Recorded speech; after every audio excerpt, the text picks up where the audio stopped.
First up, Sweetheart. If you've ever been surrounded by upper middle class people at the pub, the topic of holidays might come up.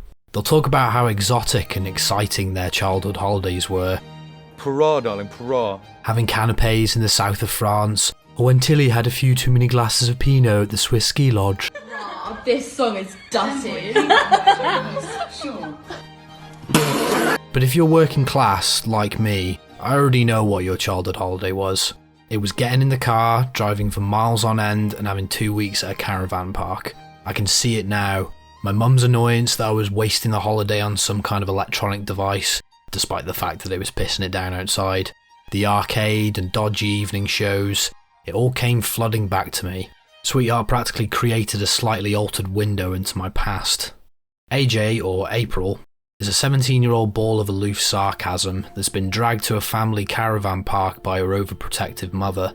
One of the main reasons for this venture is to spend some quality time before AJ's sister has a baby. This is an environment that brings our protagonist to a heightened sense of annoyance and boredom. All that changes, however, when AJ meets Isla. Their worlds collide in scenes that visualise that awkward butterfly feeling and how assumptions and perceptions can make or break a burgeoning relationship.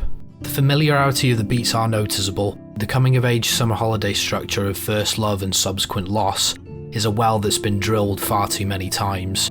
So if you're taking this path, it has to be paved with innovation, which Sweetheart succeeds in doing by taking it from the perspective of someone who's part of the LGBTQ community. AJ's journey of finding her identity brings a fresh new spin on this well-worn plot structure. She's a character who isn't afraid to speak her mind. Her inner monologue on the environment and philosophy is where the film finds its sense of originality and perspective. The relationship between AJ and her mother Tina is where I was reminded of such films as Lady Bird. The squabbles and disagreements are totally different, but the tension from differing generations is where I noticed parallels. The friction is based on Tina's overprotection as a single mother, but it also displays her heteronormativity towards AJ. What I found refreshing was the fact that the film placed it in a way that didn't condemn this behaviour, but an opportunity to display how views can be changed and show how the original intention only came from a place of love. Marley Morrison presents us with a heartwarming perspective on the modern queer teen romance that isn't built on the foundation of trauma. Even if the structure is familiar, the characters and quintessential British experience sets the film apart from its contemporaries. Up next, Killing Escobar.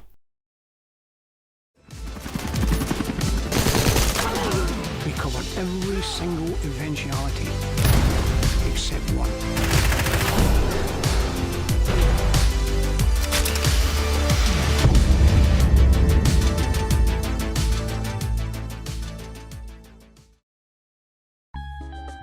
Killing Escobar is witnessing a secret history. Even though Escobar died in 1993, we're still hearing stories about the notorious Colombian drug lord, except this endeavour is more about British soldiers of fortune rather than Pablo's escapades. We are introduced to two ex-SAS mercenaries, Dave Tompkins and Peter McLeese. Tompkins being a rogue devil-may-care Londoner, and McLeese being a rugged hard-as-nails Glaswegian. Both met in the throes of combat in Angola and developed a close bond and respect for one another. After they serve their duty, McLeese is contacted by a high-ranking member of the Colombian drug cartel, tasked to band together a small team of commandos to assassinate the cocaine king of Colombia. The filmmakers were given unprecedented access into the operation, so the documentary has a solid state of authenticity. Shaky VHS footage is intercut with interviews of the operation. We see moments of camaraderie between the soldiers and the sheer mass of firepower that was utilised. It's said earlier on that Tompkins was on £1,000 a day to get the job done. If he came back with Escobar's head, it would be $1 million. With stakes this high, how could you not find it compelling? We also get these scenes of reenactments, which reminded me of the cheesy aesthetics that were displayed in early noughties History Channel documentaries, which may come off as bad, but I love that shit. So it elevated the material from being a stuffy swapping of war stories to a full-fledged documentary action hybrid. Throughout the film we get these first-hand accounts of the operation and the soldiers who were involved, but it's mainly told through the eyes of McLeese. His tough upbringing and career in the military turned his trauma into anger. He's a man who's severely broken but found a way to hone his aggression into effective tactical leadership. The film jumps forward to points where Peter is injured in the Antakya prominence. He is alone and fears for his life. The film effectively utilises these moments so Peter can reflect on how his father and his childhood in Glasgow fueled his rage, and how the waves of this damage sowed the seed of sin being passed down from father to son. Anyone who is interested in tales of lost fortune and military subterfuge will find an embarrassment of riches here, even if the statement on our post-colonial involvement in other countries' affairs leaves something to be desired.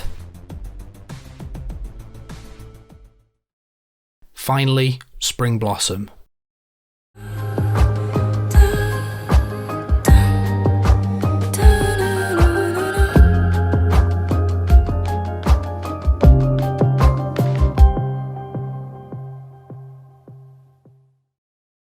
So, here we are, the final film of the festival. Oh, a French coming-of-age movie. That sounds good. It also shows this is a first-time director whose father happens to be a well-respected actor in France. Intriguing. I would regret this enthusiasm. This is the product of unchecked nepotism, a sixth form project that somehow made it to the Cannes Film Festival. Suzanne is a bored 16-year-old student who meets a 30-year-old working actor outside a theatre. As they slowly get to know one another, they fall for each other. There's no other description needed, the plot is wafer thin. So for a runtime that's a brisk hour and 13 minutes, you would think the director would pack in as much meaning as possible. Nope, it seems like she's more interested in wasting my time on two characters staring at each other. The scenes they share together offer no real insight or tension, just unmitigated self-indulgence. Oh no, the nonce is in a bad play.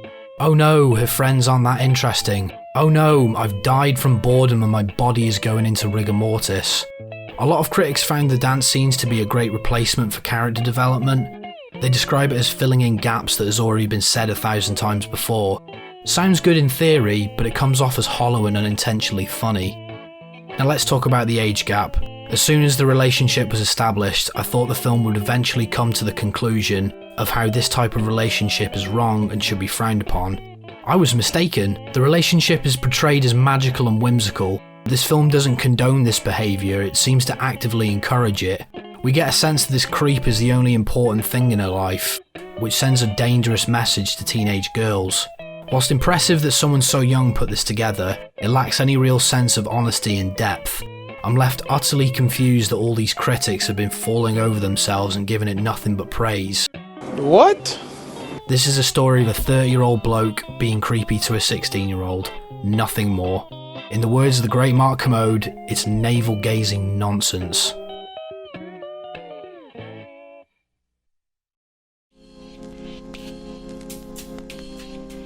So thanks for watching the video. This was a great experience and I got to see some amazing films. I hope you enjoyed the video. Don't forget to subscribe, and I'll see you in the next one, sluggers.